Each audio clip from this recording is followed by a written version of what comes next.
Povo de Deus, é com alegria que começamos mais um episódio da Sabatina, a nossa classe de professores online, aonde nesse trimestre, mês de julho, estamos trabalhando a lição da Escola Sabatina, o Evangelho de Marcos. Estamos agora, nesse episódio, trabalhando a segunda semana, que tem sobre o título Um Dia no Ministério de Jesus. Ao meu lado, você já conhece, tem acompanhado os outros episódios, Pastor Natal, seja bem-vindo. Muito obrigado. É muito bom estar com todos vocês, estar com você, Pastor Márcio, para continuarmos nos aprofundando na Palavra de Deus. Muito bem. Como prometido, toda vez que começarmos um episódio, a gente vai resgatar textos de um livro muito importante que com certeza você vai desejar ler. Conselhos sobre a Escola Sabatina. É muito interessante que um professor de escola sabatina possa conhecer sobre não só a estrutura de passar o conteúdo, mas também conhecer o porquê de algumas coisas. A importância da escola sabatina, o peso e algumas dicas que ela dá para a lição ficar melhor ainda. Vamos ler um pouquinho do que Ellen White fala sobre a ideia de joias de verdade. No episódio anterior, a gente falou que as pessoas que participam da escola sabatina, eles amplificam a verdade. Ela diz, é na escola sabatina que as joias da verdade devem ser procuradas, libertas de seu ambiente de erro e engastadas em seu verdadeiro lugar na estrutura do Evangelho. Continuo. As preciosas, e ela usa palavras especiais, né? Gemas da verdade, ou seja, aquilo que está lá dentro, você tem que procurar para descobrir. Há muito tempo perdidas de vista, devem ser agora restituídas aos filhos de Deus que estão ao seu redor. Querido professor da Escola Sabatina, é sua responsabilidade entregar a verdade profunda ao coração dos nossos queridos irmãos que estão aí na igreja junto com você. Um dia no ministério de Jesus. Que dia foi esse, Pastor Natal? Quanta coisa aconteceu nesse dia? Cada evangelista retrata o ministério de Jesus, inicia o ministério de Jesus com algum dos relatos. João, por exemplo, ele contou o milagre da água em vinho. Mas Marcos escolheu um sábado de Jesus, que não foi o primeiro, porque Lucas relata esse sábado também, mas ele fala de um antes ainda. Mas o Marcos escolheu esse. Um sábado bem cheio de atividades na vida de Jesus, que é o que a gente vai discutir aqui e tentar trazer os membros para participar disso também, abrindo a Bíblia e fazendo perguntas abertas. Um dos objetivos que temos aqui é entregar para você, e está na descrição de cada vídeo que você está compartilhando com seus irmãos, um link que tem um PDF com várias perguntas e outras dicas. E para o episódio em vídeo, nós apresentamos algumas. Eu acredito que o senhor separou umas duas especiais aí. Tem algumas aqui. Quais são as curiosidades de hoje? Já posso fazer aqui alguma? Pode. Por exemplo, quando Jesus curou a sogra de Pedro, diz que era sábado.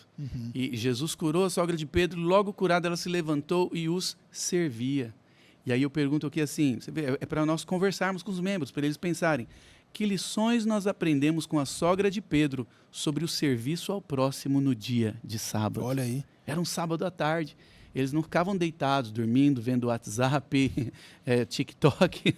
A considerar também que tem públicos e públicos, né? Aqueles que não possam andar mais do que 7 passos, não vou ligar aquilo. Não, deixa, depois eu tiro aquilo do buraco. E aí a pessoa está sofrendo ao seu lado, você não vai ajudar? Então são coisas que você, professor, pode fazer uma boa aplicação. E no sábado à tarde nós podemos também desafiar os membros, com esse exemplo aqui da sogra de Pedro, como nós podemos tornar o sábado à tarde, como foi aquele de Jesus, mais ativo para o evangelho, para o bem, servindo as pessoas, como a sogra de Pedro quando foi curada. Pastor Natal, tem algo que me chamou a atenção, você pode confirmar aí na lição da Escola Sabatina, a ideia que vai trazer uma vida de oração de Jesus. Tem a ideia do sábado, aqueles que já guardavam sábado naquela época e tal, mas quão bonito é saber que Deus, em forma humana, ainda assim mantinha uma vida profunda de oração para realizar as suas atividades. Sim, esse sábado, como a lição mostra, foi um sábado bem cheio de atividades na vida de Jesus. Começou com um sermão, ele pregou, e daqui a pouco a gente pode discutir também por que o sermão dele era tão melhor que o dos escribas e fariseus, e aí nós podemos perguntar como é que a gente pode tornar o nosso sermão melhor que o dos escribas e fariseus. E aí depois ele expulsou um demônio na sinagoga, tinha um endemoniado na sinagoga. Será que ele ficou endemoniado lá na hora ou ele veio de fora endemoniado? Nós vemos um grande conflito forte na vida de Jesus. Depois eles foram almoçar na casa de Pedro, depois do culto, como nós fazemos. Nós vamos almoçar, não é? Sim. A sogra de Pedro estava doente, ele curou a sogra de Pedro, deve ter ensinado muita coisa para eles. E depois do pôr do sol, trouxeram muitas pessoas para ele curar. Só depois do pôr do sol. E ele deve ter curado gente até tarde da noite. E aí nós lemos que ele se levantou de madrugada para ir orar. Se a oração era tão importante para Jesus, que era o Filho de Deus, ele tinha que estar ligado com Deus como um exemplo nosso. O que nós podemos fazer para orar mais, para estar mais ligados com Deus através de oração? Na estrutura da lição, como sempre fazemos aqui, a gente dá um grande destaque. Esse foi o meu, e eu agradeço o senhor pela colaboração. Não sei se o senhor tem um outro aí que gostaria assim, de dizer, lá naquela página, talvez você não prestou atenção nesse detalhe. Tem algum outro destaque assim especial que você gostaria de entregar para o nosso professor da lição da Escola Sabatina? Nas perguntas que estão ali em destaque, em PDF, como o pastor falou, você vai encontrar algumas, mas uma que me chamou a atenção, que talvez poucas pessoas perceberam, é sobre o segredo messiânico. Esse é o nome que os estudiosos dão. Marcos enfatiza mais isso, que Jesus pedia para as pessoas ficarem quietas e não falarem que ele era o Messias. E muitos de nós ficam, mas por que não podia falar? E eu tenho um exemplo aqui que é interessante, que mostra o porquê. Teve um homem que Jesus curou, está em Marcos 1, 44 e 45, que Jesus falou para ele, não fala para ninguém. E o homem não conseguiu resistir. Todos eles, na verdade, não resistiam. E saiu falando. Olha o que aconteceu por causa disso. E era por isso um dos motivos que Jesus pedia para não falar, para não atrapalhar o ministério dele. Eu já deixei aberto aqui em Marcos, capítulo 1, versículo 44 e 45. Eu vou ler a partir do 43, na verdade. Jesus fez para ele uma advertência, Jesus o curou de lepra e disse, olha, não digas nada a ninguém, mas vai, mostra-te ao sacerdote e oferece pela tua purificação o que Moisés determinou para servir de testemunho ao povo, de que ele tinha sido curado mesmo. Não fala para ninguém por enquanto. Mas, tendo ele saído, o homem entrou a propalar muitas coisas e a divulgar a notícia a ponto, olha só a consequência, a ponto de não mais poder Jesus entrar publicamente em qualquer cidade, mas permanecia do lado de fora da cidade, em lugares ermos, vazios, e de toda parte vinham ter com ele. Ou seja, se esse homem tivesse ficado quietinho, obedecido a Jesus, Jesus ia conseguir continuar trabalhando dentro da cidade, sendo uma bênção maior ainda. Mas todos acabavam falando. Sim. Então, esse é um destaque que me chamou a atenção. Esse versículo que mostra a consequência.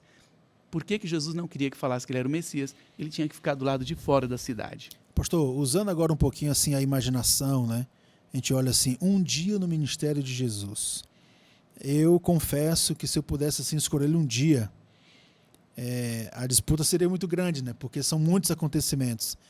Mas eu gostaria muito de ver, até porque meu ambiente é um pouco mais do ambiente técnico comunicativo, né? Como ele trabalhava a ideia de propagar a verdade em um ambiente alto e a multidão continuar seguindo. Porque você tem um confronto social, você tem pessoas ao seu redor o tempo todo, e ele, claro, tem seus momentos de oração, tem seus momentos só com seus discípulos, mas o aglomerar de pessoas é algo fenomenal. Porque hoje, quando a gente vai a nível de comunicação, rede social, quem é poderoso hoje, abre aspas, é quem tem muitos seguidores, né?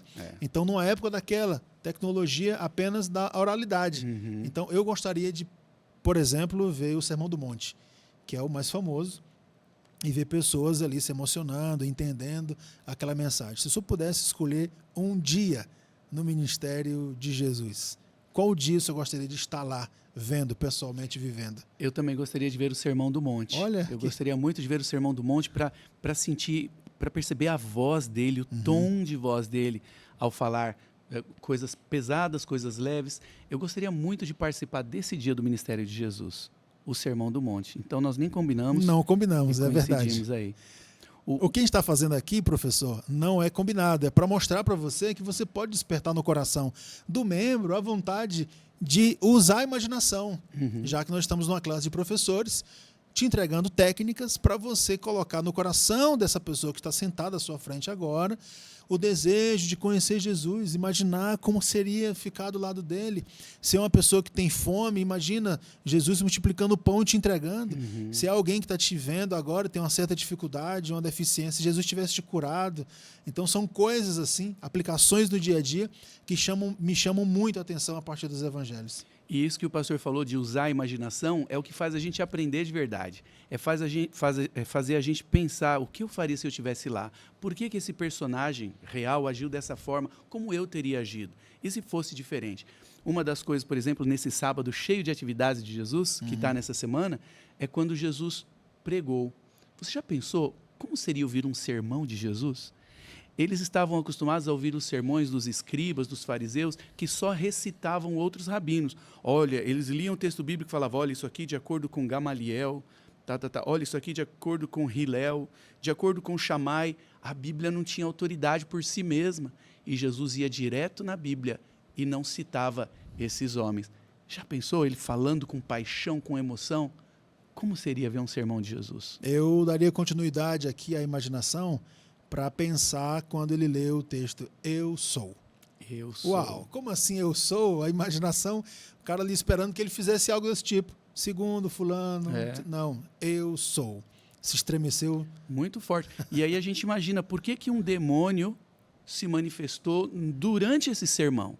Porque o Satanás estava incomodado, porque Jesus estava trazendo a palavra de Deus com poder, com autoridade. E Satanás não quer isso. Ele quer que os púlpitos tenham muita historinha, muita piadinha, muita palavra de Deus diluída. Nós precisamos pregar com poder. Nesse dia, o demônio ficou incomodado e ele tentou atrapalhar o culto de Jesus.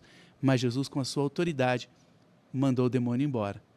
E o demônio não pode fazer parte da nossa vida se a gente tiver a palavra de Deus com poder também. Muito bom. Como você já conhece, os nossos episódios são curtos e nesse finalzinho podemos tirar uma grande lição da temática desta semana. A lição, talvez, de perdoar alguém, de recomeçar, de observar algo no outro, de pensar na voz de Jesus, ser abraçado por ele ou não. Na sua opinião, que lição o professor deve levar para a sua classe de escola sabatina para aplicar na vida do membro? Tem muitas coisas. Uma que está na lição logo no começo é quando Jesus veio e chamou os discípulos. Sigam-me. E eles abandonaram tudo. Mas preste atenção, eles abandonaram tudo, mas Pedro continuava tendo um barco que ele usava para Jesus. Ele tinha uma casa ainda, não é? Jesus foi almoçar. O que é abandonar tudo e seguir a Jesus? É eu continuar tendo tudo, mas fazer parte do plano dele, da vida dele, do ministério dele. Eu ainda tenho uns minutinhos aqui. O senhor é professor de grego e eu vou me arriscar aqui a fazer uma pergunta. Alguns dizem que a melhor tradução não é ide, é ao ir. Você poderia ir em 1 minuto, 2 minutos, nos dar uma aula especial sobre isso? Essa é uma moda que pegou quando alguém percebeu que o verbo ali poderia ser trazido também como ao ir ou indo, né? Mas é um erro essa ideia, porque, na verdade, ele acaba parecendo uma sugestão. Ao ir, façam discípulos, enquanto estão indo. Na verdade, ele tem mais a força de um imperativo.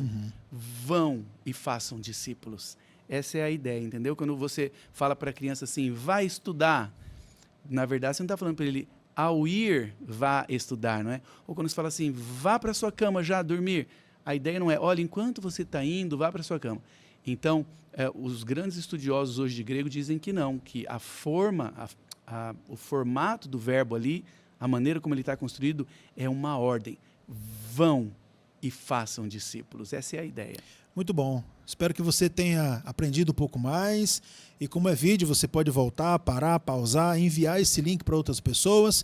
E lembrando, na descrição desse vídeo tem um outro link que você pode clicar e vai poder baixar as perguntas que vai deixar a sua classe um pouco mais interativa e dinâmica, levando sempre a verdade de Deus para o coração dos membros. Última palavra aos nossos queridos amigos que nos assistem. Que você tenha um sábado hoje tão dinâmico quanto Jesus teve e os discípulos, fazendo bem e levando o evangelho para as pessoas. Nos vemos nos próximos episódios. Deus continue te abençoando. Até mais. Até mais.